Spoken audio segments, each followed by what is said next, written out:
সকাল সবাইকে। এই রকম চকলেট কেক যদি বাচ্চাদের টিফিনে কিংবা নিজেরা চায়ের সাথে খাও তাহলে কেমন লাগে বলো তো? সত্যি বলছি আজকের কেকটা দারুণ হয়েছে, একদম ডিম ছাড়া টক দই ছাড়া আজকের কেকটা দেখাচ্ছি।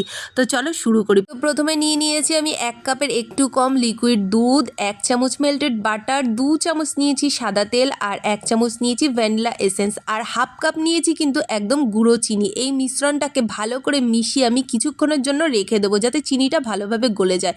1 কাপ নিয়েছি ময়দা, আর 1/4 কাপ নিয়েছি গুঁড়ো দুধ, 1 tsp baking powder, half tsp baking soda, আর 2 চামচ নিয়েছি কোকো পাউডার। ভালো করে মিশিয়ে কিন্তু যে লিকুইডটা ছিল তার মধ্যে কিন্তু সম্পূর্ণটা আমি ঢেলে দিয়েছি, আর খুব আস্তে আস্তে কিন্তু এটাকে মেশাতে হবে। এখানে আমি স্পিডটা বাড়িয়ে দিয়েছি, তোমরা খুব হালকা হাতে করবে। আর এটা টেস্ট বাড়ানোর জন্য কিন্তু আমি কিছুটা চকো চিপস দিয়ে নিয়েছি, আর ওপরেও কিছুটা চকো চিপস দিয়ে নিলাম।